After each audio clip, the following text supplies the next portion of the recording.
Hey guys, welcome back to another new video.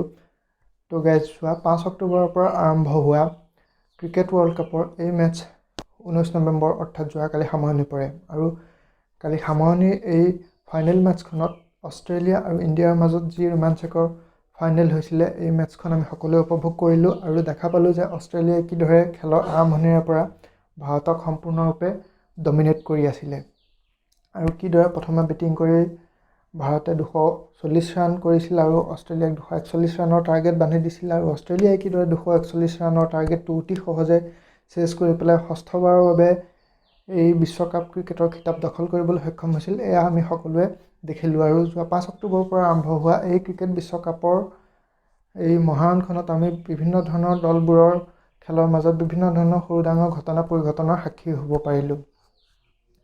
কিন্তু guys এতিয়া এই ICCৰ এই যি মহা ইভেণ্ট এই ইভেণ্টত আমি বিভিন্ন ধৰণেৰে বেটছমেনবোৰক আউট হোৱা দেখিলোঁ। কোনোবাজন ৰান আউট হ'ল, কোনোবাজন ষ্টাম্প মানে কেটছ আউট হ'ল, কোনোবাজন LBW বা তেনেকুৱা বিভিন্ন ধৰণে আউট হোৱা দেখা পালোঁ। আৰু আটাইতকৈ ধৰক আমি নজনা নুশুনা এটা আউট আছিল, যিটো আউট হৈছিল এঞ্জেলো মেথিউছ, শ্ৰীলংকান খেলুৱৈ এঞ্জেলো মেথিউছ, আৰু আউট কৰোৱা হৈছিল বাংলাদেশৰ ক্ৰিকেট টিমটোৰ দ্বাৰা। কেনেকৈ কৰাইছিল, টাইম আউটৰ দোহাই দি।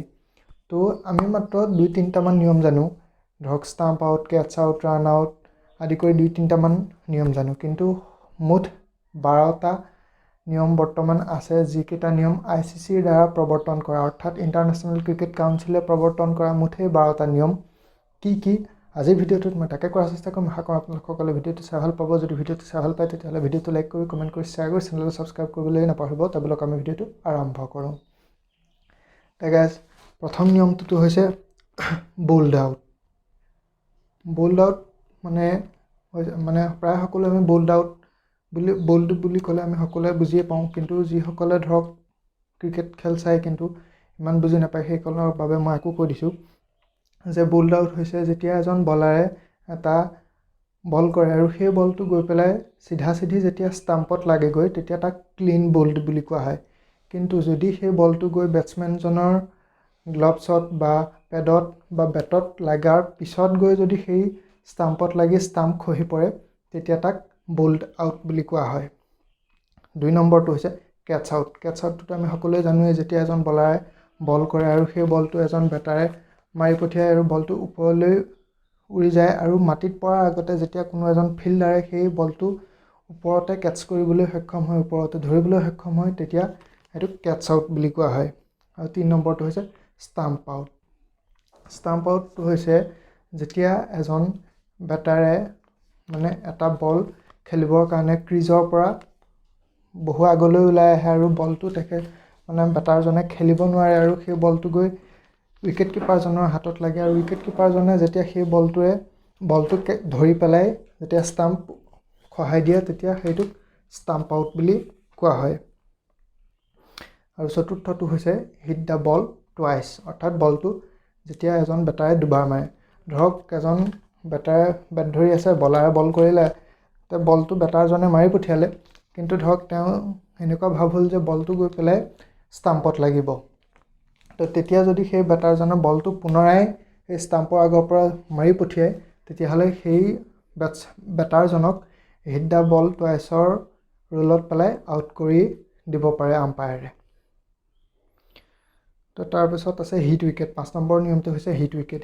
হিট উইকেটটোতো আমি সকলোৱে জানো যে হিট উইকেট হৈছে যেতিয়া এজন বলাৰে দিয়া বলটো খেলিব গৈ পেলাই বেটাৰজনে যেতিয়া নিজৰ ষ্টাম্পতে বেটখনেৰে মাৰি দিয়ে বা ভৰি চৰি বা তেনেকুৱা কোনোবা অংশ লাগি পেলাই ষ্টাম্প পৰি যায় তেতিয়া সেইটো হিট উইকেট বুলি কোৱা হয়। আৰু 6ষ্ঠ নিয়মটো হৈছে ফিল্ড ইনহেবিটৰ্ছ, অৰ্থাৎ যেতিয়া কোনো এজন বেটাৰে ফিল্ডিং কৰি থকা টিমটোক ফিল্ডিং কৰাত বাধা দিয়ে তেতিয়াহ'লে সেই বেটাৰজনক ফিল্ড ইনহেবিটৰ্ছৰ ৰুলত পেলাই আউট দিব পৰা যায়। যেনে ধৰক অকল বেটাৰজন বুলিয়েই নহয়, নন ষ্ট্ৰাইকাৰ এণ্ডত থকা যিজন বেটাৰ থাকে সেইজনকো ফিল্ড ইনহেবিটৰ্ছৰ নিয়মত পেলাই আউট দিব পৰা যায়। যেনে ধৰক বেটাৰজনে বলটো মাৰি পঠিয়ালে, বলটো ওপৰলৈ গ'ল, তো এজন ফিল্ডাৰ গৈছে সেই বলটো ধৰিবলৈ, তো সেই বলটো ধৰিবলৈ যিজন বেটাৰ গৈছে সেই যিজন ফিল্ডাৰ গৈছে সেই ফিল্ডাৰজনক যদি কোনো এজন বেটাৰে ধৰক ভয় খুৱাই বা ওচৰত গৈ পেলাই কিবা মানে ডিষ্ট্ৰেক্ট কৰাৰ চেষ্টা কৰে, তেতিয়া সেই বেটাৰজনক ফিল্ড ইনহেবিটৰ্ছৰ অৰ্থাৎ এজন ফিল্ডাৰক ভালদৰে ফিল্ডিং কৰিব নিদিয়াৰ মানে কথা কৈ পেলাই সেই আউট দিব পাৰে আম্পায়াৰে। তো 7 নম্বৰ নিয়মটো হৈছে ৰান আউট। ৰান আউটটোতো আমি সকলোৱে জানোৱেই যে যেতিয়া দুজন বেটাৰ ক্ৰিজৰ মানে দৌৰি থাকে ইমূৰৰ পৰা সিমূৰলৈ, আৰু তেতিয়া এজন ফিল্ডাৰে যদি সেই বলটো থ্ৰ' কৰি পেলাই ষ্টাম্পত লগাব পাৰে বা ষ্টাম্পৰ ওচৰত থকা অন্য এজন ফিল্ডাৰৰ সৈতে সেই মানে আউট কৰাব পাৰে, তেতিয়া ৰান আউট বুলি কোৱা হয়। এইটোতো আমি সাধাৰণ নিয়ম সকলোৱে জানো। ৰিটায়াৰ্ড আউট, এতিয়া মই ক'লোৱেই ৰিটায়াৰ্ড আউট আমি এঞ্জেলো মেথিউজক কৰা দেখিছিলোঁ। বাংলাদেশৰ খেলুৱৈ কিদৰে ৰিটায়াৰ্ড আউট কৰিছিল। ৰিটায়াৰ্ড আউট মানে হৈছে কি, যেতিয়া এজন বেটাৰ আউট হয় তো তাৰ যিজন নেক্সট বেটাৰ থাকে সেই নেক্সট বেটাৰজন যেতিয়া 2 মিনিটৰ ভিতৰত আহি পেলাই বল খেলিবলৈ সক্ষম নহয়, তেতিয়া সেই বেটাৰজনক ৰিটায়াৰ্ড টাইম আউটৰ কথা কৈ পেলাই আউট দিব পৰা যায়, যিটো বাংলাদেশৰ টীমটোৱে শ্ৰীলংকান খেলুৱৈ এঞ্জেলো মেথিউজৰ লগত কৰিছিলে। তো 9 নম্বৰটো হৈছে LBW। LBW সম্পূৰ্ণ সেইটো হৈছে ফুল ফৰ্ম হৈছে লেগ বিফ'ৰ উইকেট, অৰ্থাৎ এজন বলাৰে কৰা লিগেল ডেলিভাৰীটো যেতিয়া ধৰক গৈ পেলাই বেটছমেনজনৰ বেটত নালাগি ভৰি বা শৰীৰৰ কোনো অংগত লাগে, আৰু যেতিয়া আম্পায়াৰৰ এনেকুৱা ভাৱ হয় যে যদি এই বেটাৰজনৰ ভৰি বা ধৰক শৰীৰৰ কোনো অংশ সেই ষ্টাম্পৰ সন্মুখত নাথাকিলহেঁতেন, তেতিয়া বলটো গৈ চিধা ষ্টাম্পত লাগি বেটাৰজন আউট হ'লহেঁতেন, তেতিয়া সেই বেটাৰজনক LBW নিয়মৰ অধীনত আউট কৰি দিয়া যায়। তো LBW নিয়মটোতো আমি সকলোৱে প্ৰায়ভাগে জানোৱেই। আৰু এতিয়া 10 নম্বৰ নিয়মটো হৈছে হেণ্ডলিং বল। এইটো প্ৰায় সকলোৱে নজনা নিয়ম। হেণ্ডলিং বলৰ নিয়ম হৈছে যে এই যে হিট দা বল টু আইচৰ নিয়মৰ দৰে একেই। যেতিয়া এজন বেটাৰে বলটো মাৰি পঠিয়াই, মাৰাৰ লগে লগে যে তেওঁ ধৰক এনেকুৱা অনুভৱ হয় যে বলটোৱে গৈ পেলাই পুনৰ ষ্টাম্পত মানে মাৰিব বা ষ্টাম্পত লাগি পেলাই ষ্টাম্প হৈ যাব, আউট হোৱাৰ সম্ভাৱনা থাকে, তেতিয়া যদি সেই বলটো মানে ৰখোৱাৰ চেষ্টা কৰে, তেতিয়া হেণ্ডলিং বলৰ অধীনত আউট দিয়া যায়। বা এনেকুৱাও হ'ব পাৰে কোনো এজন ফিল্ডাৰে ৰান লৈ থকা মানে দুজন বেটাৰে ৰান লৈ থকা অৱস্থাত কোনো এজন ফিল্ডাৰে যদি বলটো থ্ৰ' কৰিছে ষ্টাম্পলৈ, আৰু বেটাৰজন দৌৰি গৈ পেলাই সেই বলটো হাতেৰে মানে আঁতৰাই দিছে, ষ্টাম্পত লাগিবলৈ দিয়া নাই, বা ধৰক তেনেকুৱা কিবা মানে ভৰি বা তেনেকুৱা কিবা মুঠতে কেনেবাকৈ বলটো আঁতৰাই দিছে, তেতিয়া হেণ্ডলিং বলৰ দোহাই দি পেলাই সেই বেটাৰজনক আউট কৰি দিব পৰা যায়। আৰু টাইম আউট, মই একচুৱেলি এটা মিষ্টেকলি মানে ৰিটায়াৰ্ড আউটটো মই টাইম আউটৰ সলনি কৰি দিছিলোঁ। টাইম আউটটোহে একচুৱেলি সিদিনা আমি এঞ্জেলো মেথিউজৰ লগত দেখা পাইছিলোঁ বাংলাদেশৰ টীমটোৱে কিদৰে টাইম আউট কৰি দিছিলে এঞ্জেলো মেথিউজক। এতিয়া মই ৰিটায়াৰ্ড আউটটো ভুলকৈ আপোনালোকৰ আগত ব্যাখ্যা কৰিছিলোঁ। ৰিটায়াৰ্ড আউটটো আচলতে তেনেকুৱা নহয়। ৰিটায়াৰ্ড আউটটো মানে হৈছে এনেকুৱা, যেতিয়া কোনো এজন বেটাৰে খেলি আছে কিন্তু তেখেতৰ কোনো ধৰণৰ শাৰীৰিক অসুস্থতা হোৱা নাই, একো হোৱা নাই, কিন্তু আম্পায়াৰক নোকোৱাকৈ আৰু যিটো অপনেণ্ট টীম আছে সেই টীমটোৰ লগতো কোনো ধৰণৰ কথা বতৰা নপতাকৈ যেতিয়া তেওঁ ফিল্ডৰ পৰা ওলাই গুচি যায়, তেতিয়া সেই বেটাৰজনক ৰিটায়াৰ্ড আউট দিয়া হয়। তো এই ৰিটায়াৰ্ড আউটটো মই ভুলকৈ টাইম আউটৰ সলনি ব্যাখ্যা কৰি দিছিলোঁ, তাৰ বাবে চৰি।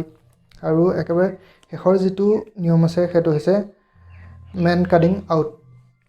তো এই মেন কাটিং আউটটো মানে আমি কেতিয়াবা দেখা পাওঁ। মেন কাটিং আউট মানে হৈছে কি, যেতিয়া এজন বলাৰে বল দিবলৈ অহা অৱস্থাত দেখা পায় যে নন ষ্ট্ৰাইকাৰ এণ্ডত থকা যিজন বেটাৰ, সেই বেটাৰজনে ক্ৰিজ এৰি পেলাই বহু আগলৈ গুচি আহিছে, তেতিয়া যদি সেই বলাৰজনে বল দিয়াৰ আগতে সেই মানে ষ্টাম্পত বলটো লগাই দিয়ে, তেতিয়াহ'লে মেন কাটিং আউট বুলি ধৰা যায়। মানে সেই নন ষ্ট্ৰাইকাৰ এণ্ডত থকা বেটাৰজনটো ইতিমধ্যে ক্ৰিজৰ পৰা ওলাই আহিল, আৰু বলাৰজনে সেই বলটো যেতিয়া ষ্টাম্পত লগাই দিলে, তেতিয়া সেই বলটোক মেন কাটিং আউট বুলি ধৰা যায়।